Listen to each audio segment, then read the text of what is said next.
Élus de Dieu, nous sommes heureux de vous accueillir ce matin dans ce moment de méditation, d'édification matinale. Et comme vous l'avez constaté certainement depuis hier, la grande thématique que nous abordons pendant ces 2 prochaines semaines, c'est la question du pardon. Et nous allons aborder quelques passages qui vont nous aider à saisir vraiment ce que c'est que le pardon. Le thème de ce matin, c'est « L'amour couvre l'offense ». Et nous allons nous inspirer pour cela du texte de Proverbe 17, le verset 9. Mais avant de le lire, demandons au Seigneur de nous aider dans la compréhension de cette parole. Seigneur, tu es fidèle, et ce matin encore, tu nous donnes d'aborder cette question du pardon, qui est un problème suffisamment épineux pour nous, et dont nous avons de la peine souvent à nous en défaire, ou bien à accorder le pardon aux autres. Seigneur, merci parce que tu nous parles au travers de ta parole au nom de Jésus. Amen. Proverbe 17, le verset 9. Celui qui couvre une faute cherche l'amour, et celui qui la rappelle dans ses discours divise les amis. Alors, bien-aimés, ces paroles que nous lisons sont une sagesse, en fait, de Salomon qui nous révèle la profondeur de ce qui se passe, en fait, quand on accorde le pardon. Et disons tout simplement ici que l'offense, en fait, c'est une faute. C'est un tort qu'on a causé à quelqu'un. C'est quelque chose qu'on a fait et qui a blessé l'autre. Alors, il dit, celui qui couvre une faute cherche l'amour.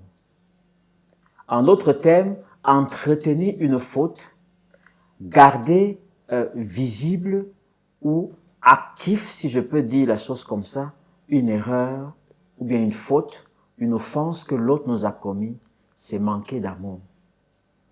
Et ceci peut nous donner de voir combien est-ce que nous manquons d'amour les uns envers les autres.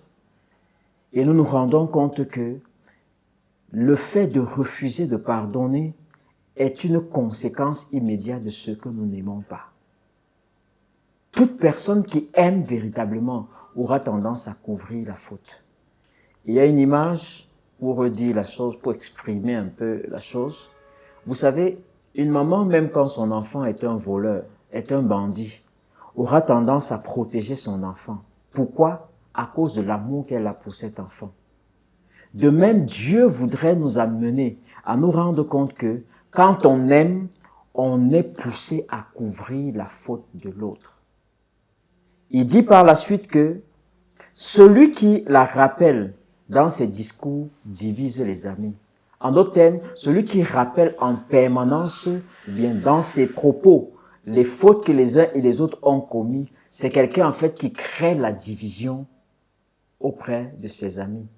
Combien de couples aujourd'hui considérés comme étant des amis sont dans la division et dans la déchirure parce qu'ils passent tout le temps à se rappeler les fautes des uns et des autres.